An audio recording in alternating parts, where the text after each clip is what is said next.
Welcome everyone, Questin here with some more of the hardest campaigns currently in the game in Total War Warhammer 3 Immortal Empires. Now when I say hardest campaign, I do mean hardest overall, not just the start of those campaigns, not just the first few turns, like 5-6 turns, but hard throughout the entire campaign or a larger portion of it, like 20, 30, 40 turns. That's what constitutes a hard campaign.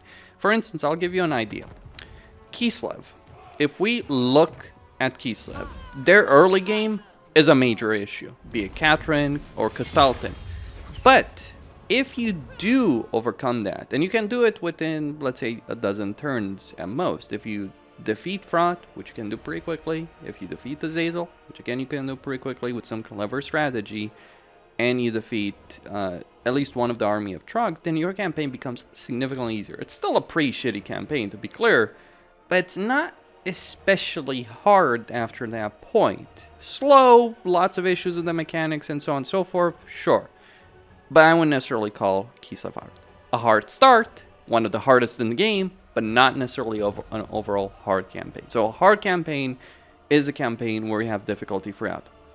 Now another thing I want to mention, because I feel when I make these videos or these lists, and this is based on a poll, I feel a lot of people do tend to ignore some of the things that do happen in the campaign. Specifically, with virtually every video I do on Total War Warhammer, or Total War in general, the only difficulties I'm really considering for these rankings, these videos, the guides, anything that I do, is based around the idea that it's played on Legendary very hard. Now, if you're playing on lower difficulty, even if it's just battle difficulty, and you're still playing on Legendary, it isn't the same experience. Why is that? Well, the AI is significantly more aggressive on Legendary very hard than it is on Legendary normal, for instance.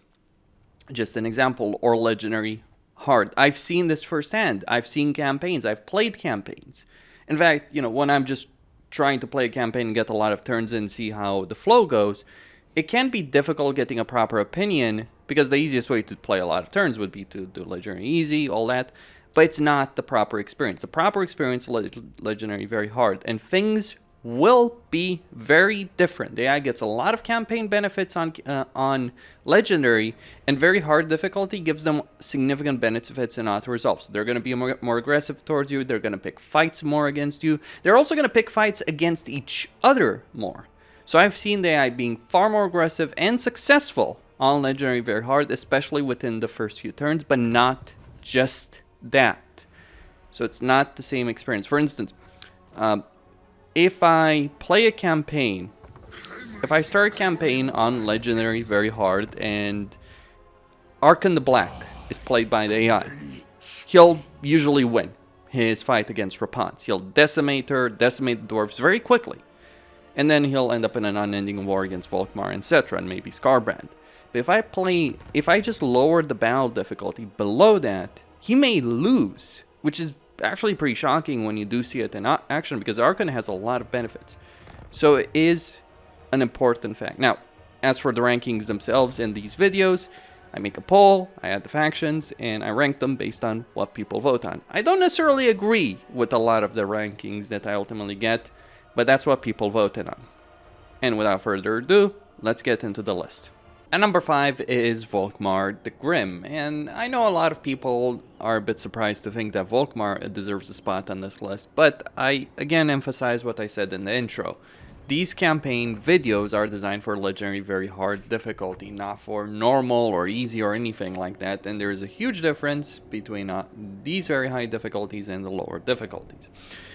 Here's the thing with Volkmar and the issues in his campaign. His army isn't especially great, though. He does have mortars, greatswords, handgunners, crossbows, all that. But the Imperial Knights, the Flagellants, they're not especially great units. The Witch Hunter is not an especially good hero. The main benefit of the Witch Hunter is, of course, the accusation ability, as well as the scavenge skill. The problem for Volkmar's campaign is from beginning until the very end. There are some benefits, a significant amount of power that can be gained, but also significant issues. So first off, you start to Sonnenberg, and you can get in the Plain of Tuskers very quickly. Now, there's two issues here. One, these are port regions, and generally that wouldn't be too big of an issue unless you start with them, because that means you're not going to have building slots for your economy. And ports, they don't generate enough money to compare to the regular economic buildings. Like the regular economic buildings of the Empire, which are pretty cheap and built in one turn, generate more than double the income of a port. Yes, the growth is nice, but the income isn't. And you do need a good amount of income early on in your campaign, because one of the things you want to do in your campaign when you're playing on Legendary is you want to get the second Lord, you want to get the second army. You're going to struggle to do that with Volkmar. Now, his campaign start might seem very easy, because you just have this minor faction of the Dune Kingdoms to deal with, and they're going to fall pretty quickly, especially because they're also at war with Manfred. But here's the thing about Volkmar's situation. Skill-wise, he does get the hero crew rank for Witch Hunters and Warrior Priests, which is pretty substantial. He does get that cooldown benefit for Battle Prayers and Accusation. Again, fairly substantial with the Warrior Priests, with the Archlectors, because it means you can use those Battle Prayers, especially Grand Soulfire, a lot more during the course of a battle. That is a good amount of power. The problem with Volkmar is his other benefits, they're not really that great. When we're thinking about the bonus versus infantry for Flagellants, Imperial Knights, and Free Company Militia, well, those are flat out some of the worst units you can get in an Imperial campaign. I mean, Flagellants have no armor, they'll take a lot of damage, they can be decent in melee, but they are gonna have, their value is not necessarily that great in a campaign.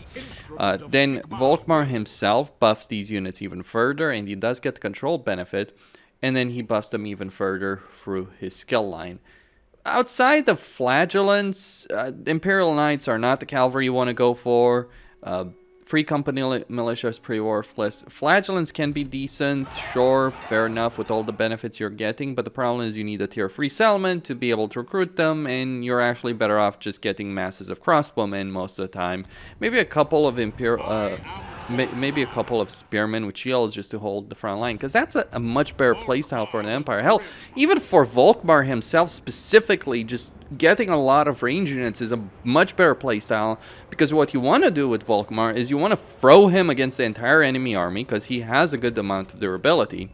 Throw him against the entire enemy army, and then he uses his Grand Soulfire, his Grand Shield, to soak up a lot of damage and do a lot of damage. You don't want to go focus on a melee playstyle with Flagellants or Free Company Militia or Imperial Knights. That's pretty damn pointless in his campaign situation. So his faction effects actually kind of doesn't work with how you actually want to use Volkmar. Because it works very well if you do that. You know, you corner camp with a ranged army, you get some Imperial units with shields to hold the flanks, you throw Volkmar in the front line maybe with a Warrior Priest over two and just watch them go to town.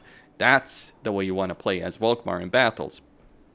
But here's the issue in his campaign. Start position-wise, pretty horrible. Your early game economy going to be very limited, and on these kind of difficulties, getting a good early game start does matter an enormous amount, because the AI is going to be very aggressive, not just against you, but against other factions as well. So Manfred is going to conquer this province of the Shifting Sands very, very quickly, and then he's going to come after you, or he's going to come after Cetra. Likely he's going to come after you. Now, you can defeat Manfred, though he's going to have multiple stacks, 2, maybe 2.5 stacks that he's going to throw against you very quickly. Generally zombies and skeletal warriors, sure, not significant units, but still quite a lot of units that he's going to throw against you, and you can't really afford the second army early on in your campaign, and you get to deal with Manfred. Now, you could play the diplomacy angle. You could take Bagar or Antok and trade it to Manfred for a bit of a reprieve, but he does dislike you quite a lot, and you dislike him. Like, Volkmar and Manfred obviously despise one another, so that's never going to hold. But even once you deal with Manfred, you then encounter some other issues as well. You start with a non-aggression pact here with Tic-Tac-Toe. It's not going to hold.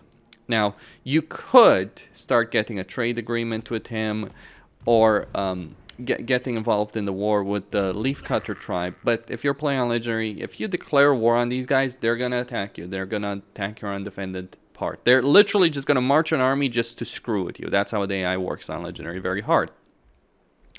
But if you don't make any kind of deal with Tic-Tac-Toe, he's likely going to declare war on you. And you don't want to go in the south. There can be some benefits in the south, sure. There's resources, there's diamond, gemstones over here, all that. But you don't want to go in the south because your campaign path takes you north. Sure, the terrain is viable, But again, don't want to go there, so you want to make a deal with tic-tac-toe, which means you're likely going to have to deal with the leaf cutters. Maybe take down their capital, trade it tic-tac-toe, take the Sentry Glades for a diplomatic agreement. But that's just one problem. Krokar is also an issue. The Krokar is nowhere near as aggressive as tic-tac-toe. Tic-tac-toe is enormously aggressive against all of his neighbors. Like, even when you're playing Krokar, he's likely to declare war on you. If you're playing Teclis, he's likely to declare war on you. Well, maybe if you wipe out the Sinnelleos faction, that won't necessarily happen. But yeah, I don't know what's up with tic-tac-toe. He's just, like, insanely aggressive on the highest difficulty. Or any difficulty, really, in the game. Another issue is actually Forik. See, the thing is, Forik doesn't really like you in your campaign, and he especially hates any undead faction for obvious reasons. The problem is that you kind of want a diplomatic agreement, etc. Yes, the Land of the Dead can be an amazing province, sure, but the problem is that you have Skarbrand, Malagor, and others to the north. So if you, and imagine this, you're going to have an army for a good chunk of the early game. You're not going to be in a position to deal with Cetra, and you're certainly not going to be in a position to deal with Skarbrand. So what you want to do in this campaign is you want to make a deal with Cetra. The problem is if you make a deal with Cetra, that pisses off Forik, that can lead to a declaration of war. When I've played the campaign or campaigns as Forik, Volkmar has declared war on me because of the deals I've made with Cetra. When I play as Volkmar, Forik can do that as well. You can avoid that, I'd say, easier if you're playing Forik, just because, well, Volkmar hates undead far more than Forik does when controlled by the AI. You can avoid it, but it's still a concern when it comes to that. Then you also have the bowmen over here, which can be a pain in the neck, because you might think, oh, you can make diplomatic deals with the bowmen. Again, they are very aggressive against the player, especially on high difficulties. They're quite likely to declare war on you. They certainly do if you're playing, like if you're playing as Forik, pretty much everyone around you declares war on you. If you're playing as Volkmar, that's kind of a similar situation. But what you want to do in this campaign is you want to eliminate Manfred, and then maybe take the Springs of Eternal Life, trade it to Cetra, that will secure you on military lines.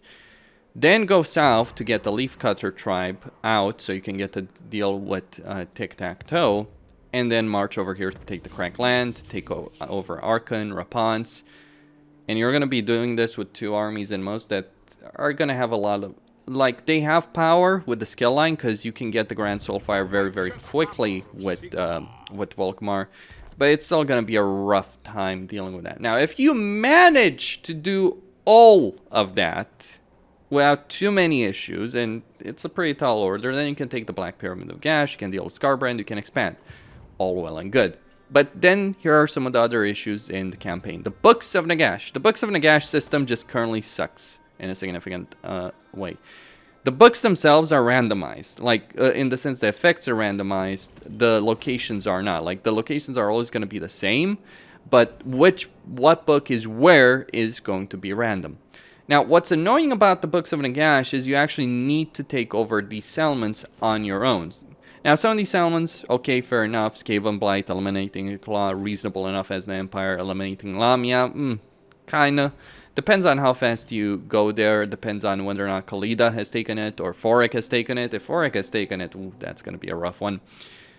Then a bunch of rogue armies, pretty powerful rogue armies. We're talking your full stacks that, although the Lord itself is not going to be very substantial, the actual army itself can be. So that's a bit of an annoying situation. Now, you want to get the Books of Nagash because they give you a lot of power. So you're gaining the items from the elector counts that Gelt and Karl Franz would normally get. You're getting upkeep benefit to elector count state troopers, and you're also getting the state troopers themselves. So quite a bit of power over here, absolutely. Quite a substantial amount of power, especially if you get all 8 books sealed. That's 15% ward save, as well as the various benefits of the books. In particular, the 7th book can be very substantial with that cooldown of minus 25% to battle prayer. So there is power in this campaign, but the start is excruciatingly slow. And that's generally an issue for the Empire, because the Empire is very weak early game. Like, they have a lot of potential in the late game, but they're pretty weak in the early game. And I would say Volkmar has the slowest start of any Imperial faction.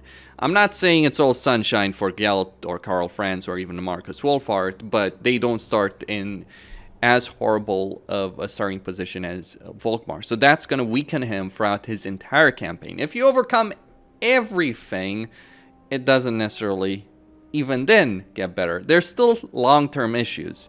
If you have an endgame crisis enabled, well, have fun, because you're likely going to get one, regardless of what you enabled. If you Nagash is at the Black Pyramid of Nagash, the Vampire Counts spawn at Kasabar, the Dwarves at Carrickzorn, the Wood Elves at Orien's Camp. Ultimate Game Crisis is really fun if you enable that in this area, because you can get all of them here. You also have the Skaven one at the Misty Mountain. You have the Greenskin one over here with Warzag. So if you're playing the campaign and you've got any kind of endgame crisis enabled, chances are you're going to be dealing with one. Now, the easiest one to deal with is the Wood Elven one, because the Orient's Camp doesn't get some very substantial armies, but still some pretty powerful Wood Elven armies to deal with over here. That's what sucks about the starting position. So even late game potential is affected by that particular situation. Now, if you overcome all that and make your way to the Empire, sure, you can have a lot of power in conquering the entire world. But the start is pretty horrible. And let me just make a comparison between Volkmar and other Imperial factions. Like Marcus Wolfhard, he has a pretty badly designed campaign, but he does have power. The reason he has power is he can get Hellstorm rocket batteries and cannons very quickly in his campaign through the Imperial supply system. He does suffer a lot in terms of control. He does suffer a lot with the Lizardmen situation, but he does have power in his campaign, and he actually benefits the archers and huntsmen, especially in his own army. So he does have power. Just bad design, not a horrible campaign though. As for Gelt and Karl Franz, well, I would have said even a couple of days ago that their campaigns are worse than Volkmar's, just because they have to run around with the Empire on fire. Well, they don't. One of the things I've realized is that, like, I always knew you could cheese Imperial Authority system, but what I didn't realize is how bullshit the cheese can be. So one of the things you can do, and one of the things you should do if you're playing as Gelt and Karl Franz, is declare war on Nuln. Regardless of any other exploit, the reason you would want Nuln pretty quickly is because you want to get the artillery production over here through the special structure that Nuln provides. They have fixed that.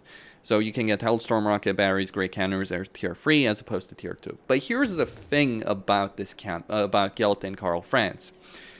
You can abuse it. And people will say, oh, you shouldn't use exploits or you shouldn't count exploits. Where, I'm sorry, if there's an option in a campaign, it does matter for these kind of lists. Unless they fix it, then sure, things can change, but the Empire is pretty broken in a lot of ways. So let's talk about this.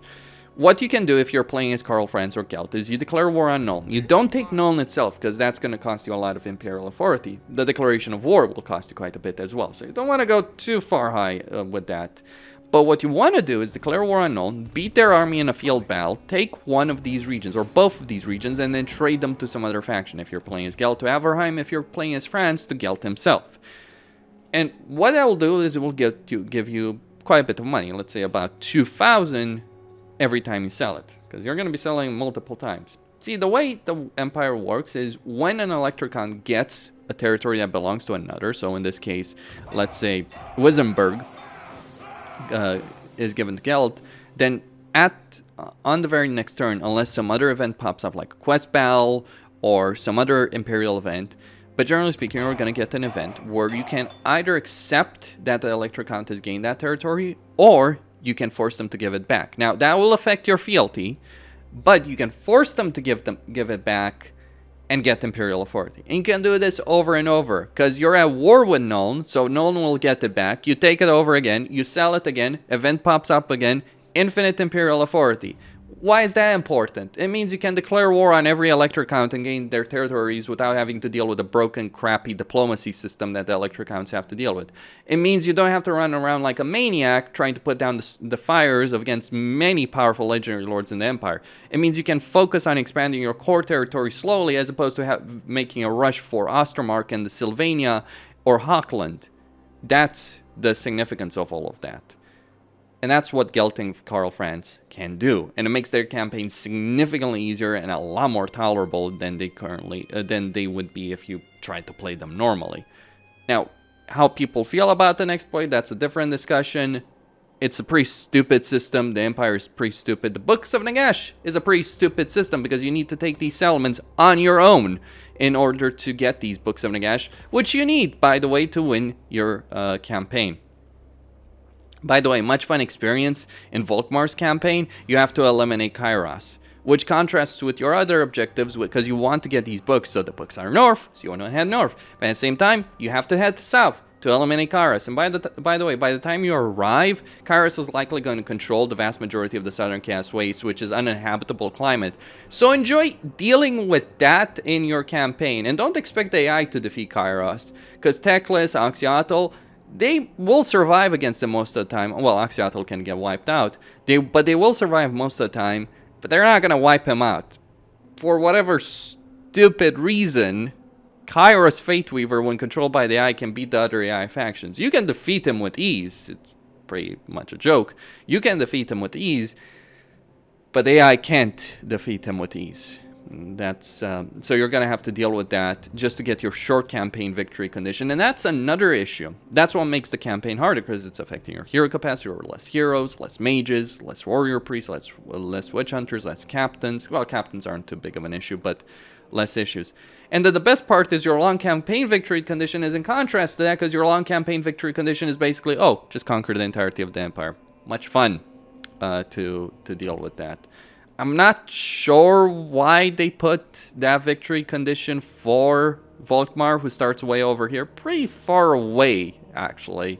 Like, I can understand it, you know, for Krokkar or Tic-Tac-Toe, but or Teclis, right? And obviously Oxyatl, that would make sense. But Volkmar, when the rest of your campaign is like, go north, go west, go in Ulfuan, then you have to defeat Kairos. Much fun. Oh, by the way, speaking about Ulfuan, one of the books of Nagash, which you want, because obviously that ward save is very significant, the items are significant, etc., is in the White Tower of Hove. The White Tower of Hove is, the vast majority of times, either going to be controlled by Tyrion, or in a few exceptions, is going to be controlled by Alariel. So enjoy sending a full stack of troops to Ulfuan, declaring war on Tyrion or Alariel, two of the most powerful legendary lords when controlled by the AI in the game, to just get a fucking buck. Can we have a diplomatic option? I'd pay for it. Like, let me pay 20,000, 40,000 gold, just so that I don't have to declare war on them. Because if I declare war on Ulfuan, they're going to be pretty pissed off, and I'm going to have to pay that money anyway just to get them off my back. Or wait a long time until they cool their heads. Such a stupid campaign in a lot of ways. It's really bad design when you think about the campaign objectives, the way the books of Nagash currently are. The fact you have an objective to go down way south and conquer it, basically, to eliminate Kairos, but then the rest of your campaign objectives are like head north. Yeah, not a great campaign, not good design, lots of issues, lots of problems from the start until the very end. Luthor Harkon, and number 4. Luthor Harkon is the generic legendary lord for the Vampire Coast. And that means he doesn't have any of the major benefits that the other legendary lords of the Vampire Coast have. So, if we're looking at the other legendary lords, just to go for it very quickly, Noctilus has a focus on Necrofex Colossi, and he starts with the Galleon Graveyard, which is an amazing settlement because it's going to be difficult for anyone to invade and take it. It also has a very powerful garrison. Aranessa, which is the best legendary lord of the Vampire Coast, has some very significant benefits in her campaign. She does have 3 ports within easy distance. She can make an alliance with Ikeclaw, and she does have the ability to expand across more port regions over here in Araby. And by the way, she can defeat these armies of Rapans and Arkhan in her campaign and gain 4 ports over here. That's a lot of income, because the main way the Vampire Coast can earn money is not through their regular income buildings, but through ports. Ports generate more income for them. And Aranessa also has the ability to recruit the Sartosa Free Company. Now, the benefit of the Sartosa Free Company is they're a dual weapon infantry, dual sword infantry unit. That means they have an infantry bonus, and they're actually only slightly worse than Nasty Skulker. Well, they have better stats than Nasty Skulkers, but their lack of stealth as well as their lack of armor piercing makes them worse than Nasty Skulkers against higher tier infantry units. But they're pretty good against early game infantry units. So that's what Aranessa has in her campaign. Sinnelleos, well, she starts in the highway to hell over here between the High Elves and the Dark Elves, but you could abandon this province and instead make your way to Bretonnia and become a pirate. You can take advantage of it, and you do have some powerful combat abilities, as well as the damn paladin. So all the under Vampire Coast factions do have some fairly substantial benefits. Luthor, unfortunately, doesn't have the benefits, or at least he doesn't start with them. He can gain them if you cure his madness. You do have a special structure over here that gives you some fairly strong faction-wide benefits, and you can also gain a great deal of power with Luthor in battle if you cure his madness. Though curing his madness requires you to get a tier 5 structure. That takes 12 turns to build, and first requires you to get to tier 5. So that's a lot of turns to build that.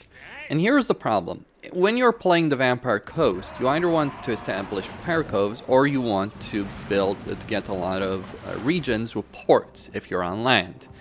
You don't really have that benefit as Luthor. You do have some ports over here in the Volcanic Islands, though it's actually a bad idea to take the Volcanic Islands or any of the settlements on the coast, because you want the Skaven to do so as your ally. The issue is, like, these guys, they're fairly easy to deal with, right? The Vampire Coast Mutineers. The problem is what comes after that. See, you get, with the Lizardmen, you get minus 100 aversion against you just because of the race you're playing, and minus 60 aversion just because you're Luthor. Luthor is universally despised by the Lizardmen. I think the Lizardmen only hate demons. Actually, when we're looking at it from a campaign mechanic standpoint, Luthor is more hated than the demons and the Skaven by the Lizardmen. Yeah, that's how much he's despised for the things he's done against them in the lore. Now, he does have an army that can take them out, because you can get some powerful artillery, take them from range. You can let units blob up on Luthor and just use the horde army abilities, the artillery. You can use the artillery pretty effectively, the artillery abilities over here, as well as the mortars, Queen Bess, to just take the blob of units that will form around Luthor. So you have a way of winning battles.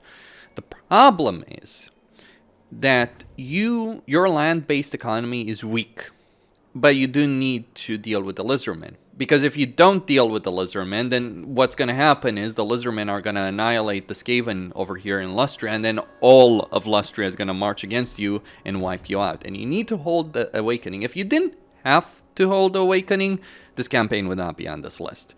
But you do need to hold Awakening to cure his madness to achieve your short campaign victory condition. It's not just the benefits you get for doing it. In order to win the campaign, you need to win to do the short victory, long victory, and then obviously you can aim for campaign victory. But that's the problem, because you need to hold the settlement, which means you need to fight Itza, you need to expand inland to a certain degree. My advice when it comes to it, do the minimal required to deal with Itza and maybe Alberic, and then let the Skaven deal with it. Because just by eliminating Gorok, you remove a lot of the pressure Skrulk faces, and then Skrulk can defeat the other factions over here, as well as the minor Skaven faction that starts here with the Altar of the Horned Rat. And then you can focus on going over to Khemri, establishing Pirate Coves, taking the territory over here. There's a lot of ports over here, and you can take also the southern jungles on this side of the map. Be wary of Kairos, you don't want to end up in a war with him. And then you can expand from that. You can also take the Gallant Graveyard, that's a lot of potential, but the problem is you have this tension that's going to exist throughout the campaign between trying to hold Awakening and holding on Lustria, ensuring that the Lizardmen and Alberic and Marcus Wolfhard don't end up crashing your party, while also wanting to expand across the seas to take coastal settlements. Because that's the Vampire Coast plan. You want coastal settlements, you want pirate coves, you want to establish those. But in this campaign, you also need to have a land-based presence, which means your economy is not going to be as good as any of the other Vampire Coast legendary lords. I mean, if you're thinking about Noctilus, he has a rough time, but he can take Lothern pretty quickly. He can rush Tyrion, and the Vampire Coast can have a lot of benefits in sieges just because of the ridiculous ability of their lords and mortar combination. But it's still a pretty harsh campaign. You do have a better army in field battles to deal, or you rather have a better situation when it comes to the field battles, because the factions that surround you, they're not range focused. So your units that have low armor, low leadership, which get annihilated by, let's say, high elven archers, will do decently well against the Lizardman. The problem with Rock is that he has an enormous amount of defensive benefits to deal with. Thankfully, he doesn't start to Lord Croak. That would be the end of you very, very quickly in this campaign. But the problem is just that tension, how much the factions in Lustria, the good factions in Lustria, despise you. The fact that the Skaven on Legendary very hard tend to lose the battle. Like, Skrulk is basically on his own. He has 2 minor Skaven factions. One of them is going to get wiped out very quickly. The other one doesn't amount to much. So he's basically on his own. If you can help him, it can be a better situation. But even then, your rate of expansion, your rate of growing your economy is going to be slow. The best bet is to make a deal with Harkon and go help him out against Rapans. Establishing Pirate Coves, by the way, on these port regions over here that Harkon has. Maybe take Rapans' territory if you can, or maybe don't. Maybe just establish more Pirate Coves. Send their army over here, or send Luthor over here to establish Pirate Coves, and then get the hell out of here, and then go for Sartosa. You do have options, but you're always going to have the Achilles heel of the Awakening dragging you down during the course of this campaign, and that is the major issue of this campaign. If you had more flexibility, it wouldn't be so much of a problem. We have Ungrim Ironfist of the Dwarves. Now, Ungrim is the worst legendary lord of the Dwarves. Now, people talk about his melee combat ability, all well and good, but his faction effects are basically non-existent. You do get the speed infantry benefit and a recruitment cost benefit for Slayers, but that really doesn't matter all that much, because Slayers are some of the worst Dwarven units you can get in your campaign. You're much better off spamming Quarrelers, getting Artillery. That's the good Dwarven playstyle. And for melee units, you're much better off getting Dwarven Warriors, because Slayers just take so much damage because they have 0 armor. So they're going to do worse when it comes to auto-resolve. And you don't have great casualty replenishment as the Dwarves. Ungrim can get some good casualty replenishment, but it's only for his own army. And outside of that, he doesn't really have any faction-wide benefits that are worth talking about. He can get a good Slayer army, but Slayers are the worst units, so it ultimately ends up being the worst army for any legendary lord of the Dwarves. You're much better off with a full Quarreler stack, even as Ungrim. So basically, your lord effects and a lot of his skill tree is pretty pointless. Maybe a couple of Slayers here and there, though I'm not quite certain if or not Slayers interfere with your ability to get archivists and research benefits, so students and archivists, because basically as the dwarves, if you're not researching at anything at a given time, so what you do if you're already researching something at the beginning of the turn, you stop it, you pause it, and then you fight the battles that you fight during the course of the turn, so you can get the student archivist. The problem is Slayers have a chance when you have them in an army to give you a Slayer Ancillary, which reduces their upkeep cost. Problem with that is it might interfere with your ability to get archivists, so you're going to be weaker than the other legendary lords of dwarves if that's the case, because you're going to have slower research. On top of that, his starting enemies aren't necessarily significant, though I do find it a bit of a pain to take Grom Peak, because if I'm playing on legendary, by the time I arrive, they're gonna have a full stack, and Goblin Archers will decimate Slayers when it comes to range. You can make it work, you can defeat them, but even so, you're going to have issues. You also have the issue that you start with the Slayer Shrine of Karakurdrin, which is pretty worthless as a structure. I would much rather have a tier 2 barracks, to be honest with you, just so I could spam Quarrelers. That would make the campaign start faster. So issues with the starting position, but there's a lot more to it than just that, or the lack of faction effects. So you're playing as close to a generic lord with Ungrim as you can get, and the dwarves are not the strong race. They're one of the weaker races in the game. Furthermore, you have all of these grudges you want to deal with, because your grudge bar starts almost halfway full. So you're basically between grumbling. You're almost here between irked and grumbling during this campaign, and that's likely where you're going to be for quite a bit of the early game. You need to deal with Vlad. He has a pretty powerful army, though Slayers can work very well against Vlad, just specifically against Vlad, not against the Greenskins. The problem is, though, you can't just sit around and deal with the issues to the north, which might seem like the reasonable thing to do, because you have a lot of grudges here in the north, and that seems like what the developers intended with Ungrim's campaign. The problem is, if you do that, here's what's going to happen. Skarsnik will defeat Thorgrim. This tends to happen especially in Ungrim's campaigns and Belegar's campaigns, not so much in other campaigns. Most of the time, Forgrim, the vast majority of campaigns I see Forgrim beating Skarsnik, but if I'm playing as Ungrim, most of the time I have to go bail out Forgrim.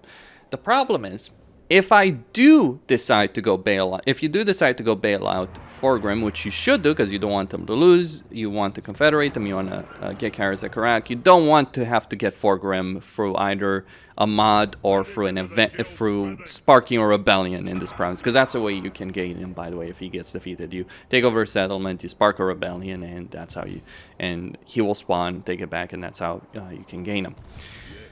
So you're going to need to march south to deal with Skarsnik while leaving all your territory exposed. Vlad doesn't like you. The vampires don't like you here to the east. Azag is also a potential issue. Though you don't want to fight Azag very quickly. You want Azag and Draika to weaken themselves so you can take this territory for yourself. But the problem is your main army is going to march south. Thing is, if you start marching south, you're probably not going to stop marching south. That's the issue. Because you might think, oh, I took that rank gap. Unless you're going to sell it to Forgrim, which isn't necessarily the best idea, because he's then going to focus on the east as opposed to the west, and he needs to focus on the west because he has Warzag, so you don't want Forgrim to be distracted by the east. You want his AI to focus on Warzag, because that's the major issue. Because if he doesn't, Warzag can just show up and wipe him out again.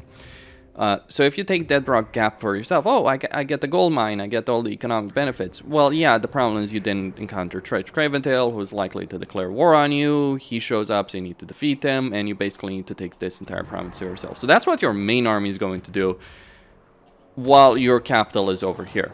The problem with that is that it's going to create a vast stretch of territory that's going to be very exposed to a lot of factions, and moving down south means you're also going to potentially encounter Gors, Grimgor, etc. Therein lies the issue. And throughout this campaign, you have grudges that take you north, but your best bet as a campaign plan is to go south, take over the Darkhold. That can give you a lot of economic potential, make a deal with Emmerich. With Emmerich as an ally and eliminating Tretch Craventail, then that means Queek is going to be held under control by Emmerich. By going south, Warzag's held under control, the Dwarven capital doesn't fall, but at the same time, you're basically ignoring the elephant in the room, which are, or the various elephants in the room, which are Vlad, Draika, Azag, Grimgor. Therein lies the problem. That's what makes this campaign difficult to deal with, because you want to expand south, but at the same time, you've got major threats coming in from the west, from the east, from the north, potentially, dependent on how it's handled. And dealing with Azag may not necessarily be an issue. Dealing with Draika, however, can be. You can build a secondary army. You can get Gortrek and Felix very quickly as the dwarves, and you can use those as a benefit to hold the line in the north while you conquer in the south. But even when you do achieve that, yeah, you do get the massive ticking time bomb of Grimgor. Ironhide, who's going to start showing up in the Darklands with major stacks of units. You might even get the fun addition of Kolek in this campaign. And again, you don't have any special campaign benefits. Slayers are not great units. The speed to infantry doesn't really matter for the dwarves, because the best dwarven playstyle for all your armies, even Ungrim's army, like you might get a couple of Slayers for Ungrim's army, but even for him, the best playstyle is not to just charge with your infantry across the field of battle, especially not on Legendary very hard. The best playstyle is to get a bunch of artillery and range units and annihilate the enemy from range. That's the problem in this campaign. His playstyle doesn't work when it comes down to it. His Slayer focus doesn't work. Now, what he could really use, this campaign could work, and he could have a melee army if he had the following things. If the dwarves had better casualty replenishment, if he had faction-wide benefits, not just Lord benefits, faction-wide benefits to improving Slayer survivability. So, for instance, if Journey's End was a faction-wide ability and it lasted for longer, because Journey's End is not especially great, because it just basically, people have said it's bugged. I think it's not necessarily so bugged. I think Slayers just take so much damage that this doesn't last for very long, because they can drop to below 75% HP very, very quickly. And then Slayers start dying quickly during the course of this. So I think what he could really use is something similar to what Warzag has, but Warzag only has it for his army. You really could use it on a faction-wide benefit, which is basically like physical resistance or ward save for Slayers, not the recruitment cost benefit, not the construction cost benefit, not what Ungrim gives to his own army, which is melee attack for Slayers, which doesn't really matter at all, really, for Slayers, because Slayers have great melee stats. They're not struggling from a lack of melee attack. They're struggling from a survivability aspect. So what you really want with Slayers is to increase their survivability and get better casualty replenishment. Worst Dwarven campaign by far, hardest Dwarven campaign by far of all of them. I'll take Forgrim or Forik any day. I mean, Forik has a similar issue because he wants to expand directly north, and his flanks are going to be exposed while he does so. But he can make deals with Khalida, so he can secure the east. He can make deals with Cetra. So it's only really going to be Karak Zorn itself that's going to be vulnerable, potentially. And even then, the ones that are going to attack Karak Zorn are not necessarily going to be on the level of Vlad von Karstein, or the level of Skrag the Slaughterer, or, God forbid, Grimgor, if you deal with that. Those are the problems, those are the issues in Ungrim's campaign. Beyond the fundamental issues that dwarves have, the expense of their units, the upkeep cost, the low growth, etc., etc., etc. Now, at number 2, we have Skrag the Slaughterer of the Ogre Kingdoms. The Ogres are one of the weaker races in the game. They do have some potential in the very late game if you can get a lot of camps, you can grow a large economy, and so on, but early on they are fairly weak. You can't even get a camp until you spend 3 turns researching it, so your early game economy is going to suffer because you're going to take 3 turns just to get a decent economic building that isn't just generating 50 income as the Ogres do for their regular settlements. That's one of the problems, that's one of the things that's going to hold Skrag back. It's one of the things that holds Greases back as well in a significant fashion.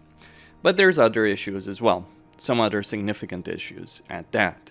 See, the Empire is not especially great against the Ogres. The Ogres can trample all over the infantry lines. You might think, oh great, I can just trample all over the Empire. The thing about it, though, is a lot of the factions that surround you don't necessarily like you. The dwarves don't like you, and that means you get to deal with the overpowered dwarf and his heroes, which is Belegar, if you stick around in this starting province. Another problem with this particular province is that it's very exposed as a province. It's very difficult to defend. If you can defeat Belegar, all well and good, but even if you defeat Belegar, great job, you just encountered the entirety of Loren, which is not going to like you and likely going to declare war on you. Your best bet in this campaign, if you're going to play it, is to defeat the border princes, take the settlement, take Akendorf, and then march into the Empire in Averheim and raise it to the ground, because the Imperial factions are not going to be able to stand against you. You are then going to encounter Gelt. Oh joy. Dealing with Gelt, and encountering Gelt means encountering the dwarves of Karak, which means potentially Belegar. Try and avoid encountering Belegar for as long as possible, and maybe even try and make a deal with the border princes, a peace agreement with them. Otherwise things are going to get much harder during the course of your campaign. Campaign-wide benefits, you only get campaign movement range and hero capacity for butchers. Now, the hero capacity for butchers can be pretty decent. The problem is recruiting butchers requires a camp because you can't recruit them from any of the settlements. And it requires you to spend those precious growth points to just be able to get the structure to be able to recruit them in the first place. Now, you do have a relatively weak skill tree, actually. The only thing that's really substantial here is the campaign movement range of 8%. So you're getting up to 18% campaign movement range, but everything else, well, summoning Gorgers is always nice. And Gorgers can be pretty effective units. In fact, they were so ridiculously overpowered that Creative Assembly had to nerf them. And you can recruit Gorgers from a tier 3 settlement by just getting the Pack Cave into the Gorger Cave, and that will give you Hunter capacity. Unfortunately, Butcher capacity is, or just being able to recruit Butchers, is going to require camp. The problem with Skrag is his starting province is pretty horrible. You've got the dwarves to the east, they don't like you. You have the greenskins to the south, it's very easy to end up in a war with Warzag, the AI doesn't like you. Even though you don't have an aversion against the greenskins, Warzag tends to be very aggressive against all the other factions, so you might have to deal with his stacks. Then of course you've got Taranessa, Ekekla, Belegar, potentially the entirety of Avalor. So there's a lot of ways this campaign can go sideways, but you're not tied to any particular bit of territory, and you shouldn't be too worried about the border princes because Aranessa generally will wipe them out. You might want to give her a helping hand with that so that she can achieve it.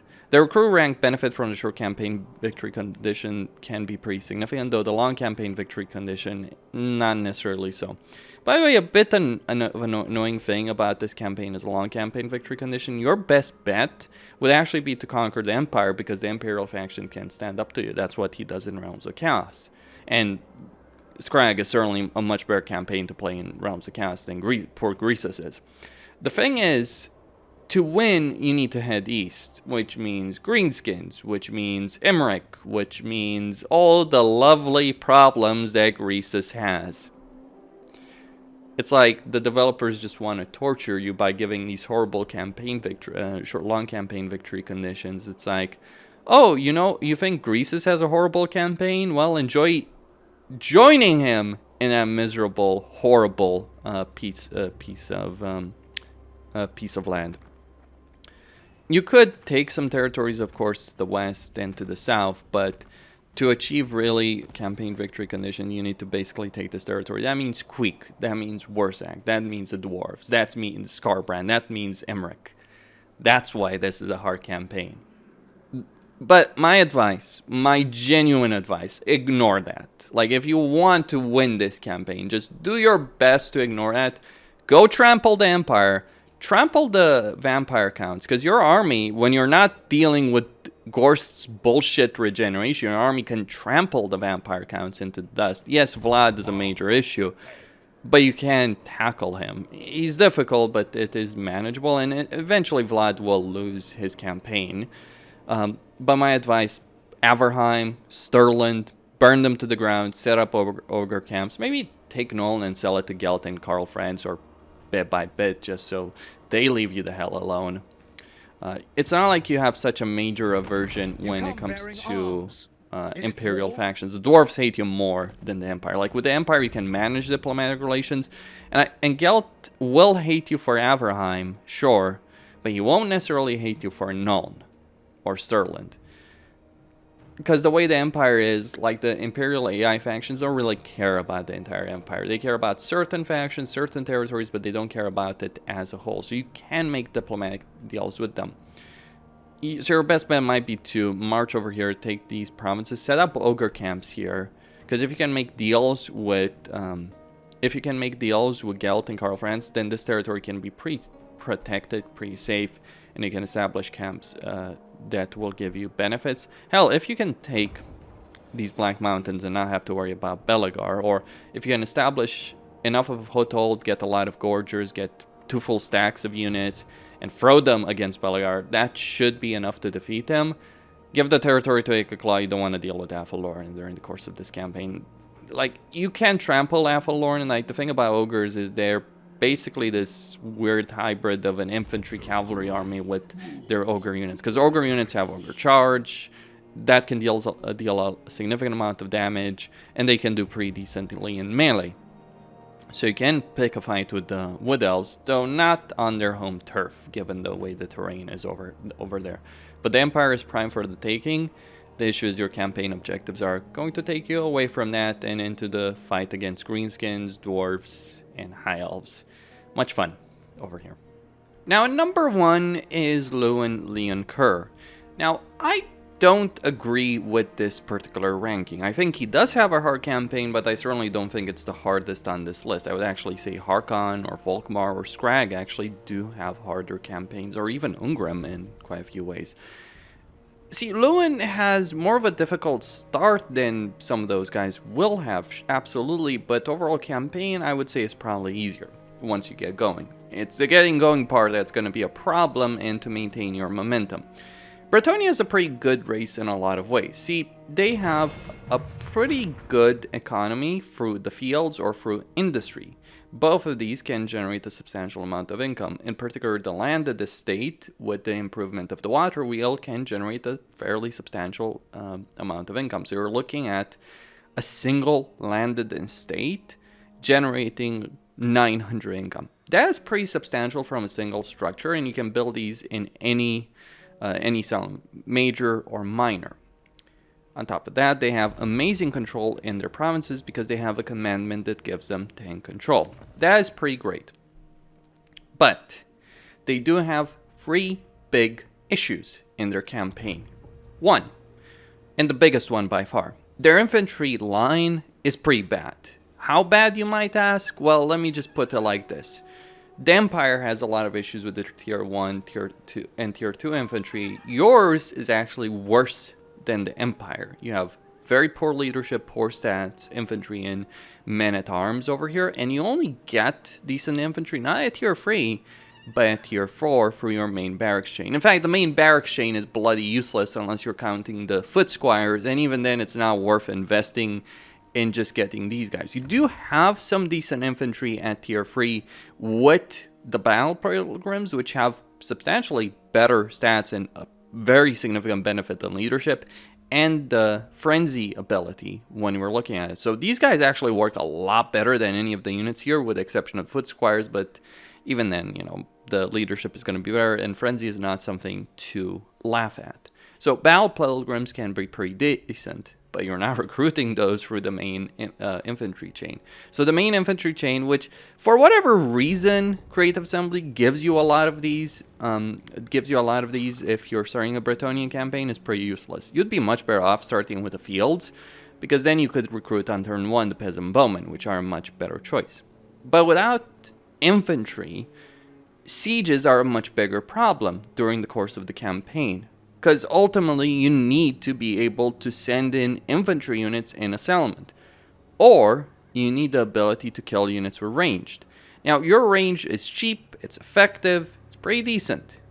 It's not good enough to win siege battles. You can get artillery at Tier 2, and that's really going to help you out, but your siege situation is going to be pretty miserable. Bretonnia is a cavalry-focused faction, but cavalry is not great in sieges. I think their faction would be a lot better if we had the ability to dismount our cavalry. It still wouldn't be great, but, you know, dismounting questing knights and throwing them in a siege battle, they could do pretty damn well. Or if we're looking at Grain Alliance, Pegasus Knights, but no, they can't. And that creates a lot of issues when it comes to that. You can use the artillery, you can throw your lords in a siege battle and use our artillery once the enemies have blopped up at the gates to blow things up, but it's not a great style. So that's one of the big issues.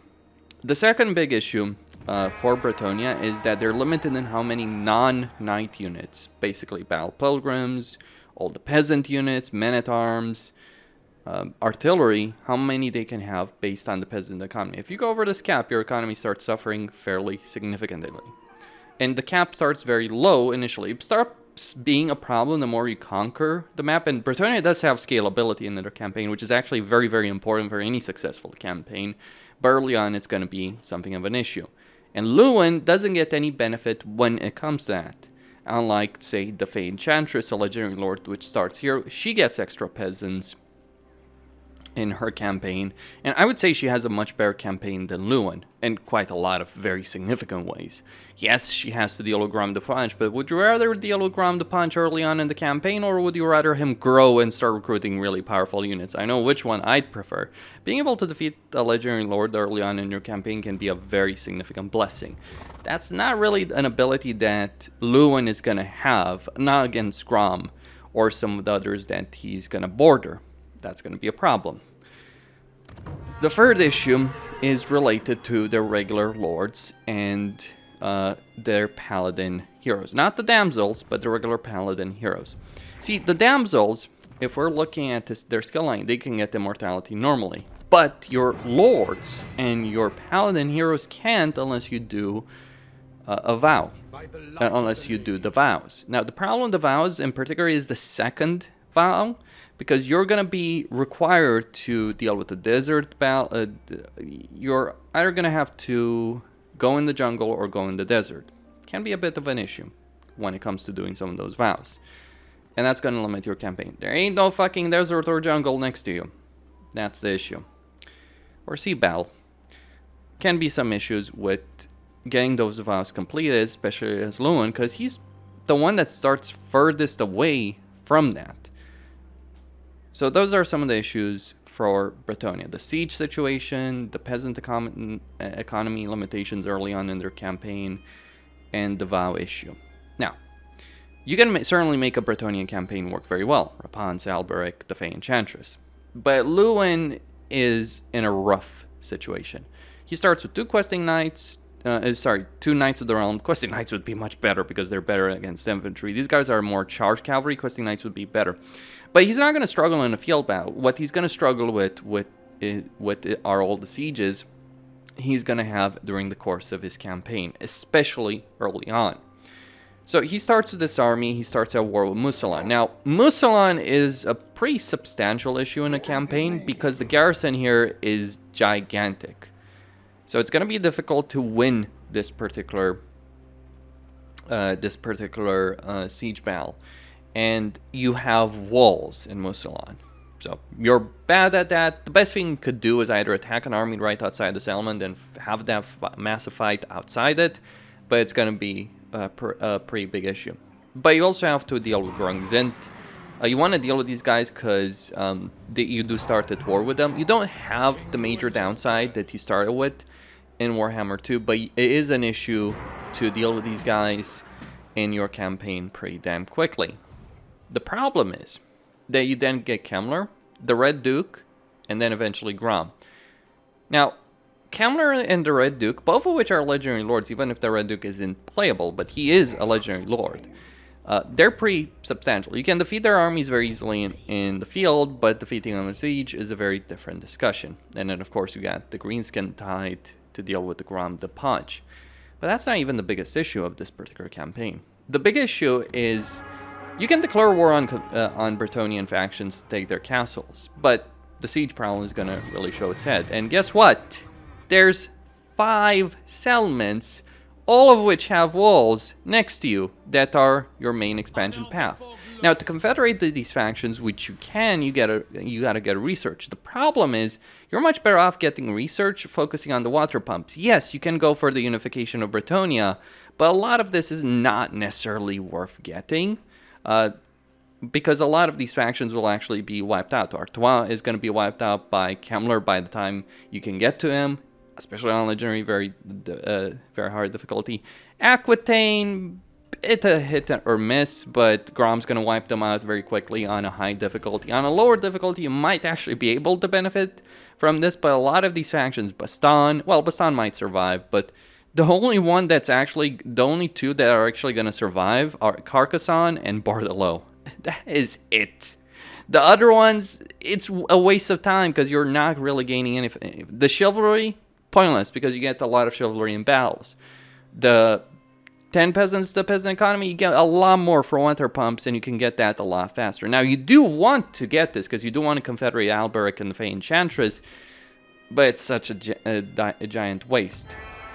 That is a bit of an issue. And it's always annoying when confederation is tied to some mechanic as opposed to being able to happen naturally, but that's the problem you're going to encounter in a campaign as Louen Leoncoeur. Now, it is an issue as well for the Fey Enchantress, this annoying mechanic. It's not an issue for Alberic, I believe. Certainly not an issue for Rapans. I'll get to Alberic's campaign in a separate video. But certainly a problem. The problem dealing with the Red Duke, the problem dealing with the faction mechanics, the problem dealing with Kemmler. But it's not the biggest issue, actually. The big issue, the thing that's really, really going to hamper you is this. You're likely going to have to maintain 1 army over here next to Bretonnia, because Bellicourt is right here to the north. And although you don't start in line of sight of him, you're certainly going to get there very, very quickly during the course of this campaign. And Bellicourt will declare war on you. He'll march an army to Languille, and he'll raise it to the ground. Now, that means you're going to have to maintain a 2nd army from pretty quickly in your campaign, while your main army marches to take this territory. You know, you can benefit a lot from killing Bellicourt and his army over and over again. It's not necessarily the easiest fight to do that to the 2nd army, because your main army is busily dealing with all this territory here. You could go rush Bellicourt, but that's also another siege battle, and dark fortresses are an absolute damn nightmare to deal with. So those are some of the issues. You're constantly harassed from the north, and not just by Bellicourt, the Norskins as well. You have Wulfric, you have the Scalings over here, which can be an issue. So lots of issues. You want to expand south, but you're constantly threatened from the north, and you do want to defend your capital, because your capital is a very substantial settlement that can offer you a lot of value during the course of your campaign. So that therein lies the problem, the balancing act between that and between your expansion. And it's not like defeating the Red Duke, Kamler, and Grom is some vacation in this campaign. And also, unlike the Fey Enchantress, you don't have the same kind of diplomatic benefit that she starts with when it comes to Athel Loren. Like, the Fey Enchantress gets good relations with Orion, which also translates into good relations with other factions of Athel Loren. So she doesn't have to deal with the potential of ending up at war with the entirety of Athel Loren since she's starting with them, close to them. But you might. You also have another issue, Nakari. And if you think Nakari is not going to declare war on you on Legendary very hard, well, it's likely going to happen. Now, eventually Nakari does get wiped out, but it's a hard start, it's a slow start, and it's a kind of campaign where you have to devote significant resources to dealing with other problems. Now, in some ways you could say it's similar to Alifanar's campaign, but here's the difference between Alifanar and you.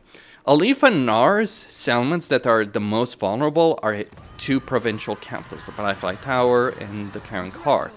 On top of that, he has much more powerful armies to ambush enemy, and he gets a major benefit in terms of ambushing. So he's going to have a lot easier time dealing with the constant raids of Be'lakor. But it's kind of similar in that perspective, because he's got his core territory vulnerable, he has a lot of armies descending on him from that side, and he has to defend on them, and he has to devote an entire army for the defense of his provinces. But the thing is, Alifanar's army is going to decimate every other faction against him with ease. No other faction in his expansion path to the south, to the west, to Morathi is capable of posing a threat to him. He's much more powerful than the other factions around him. You are not much more powerful if you're playing Louen Leoncoeur.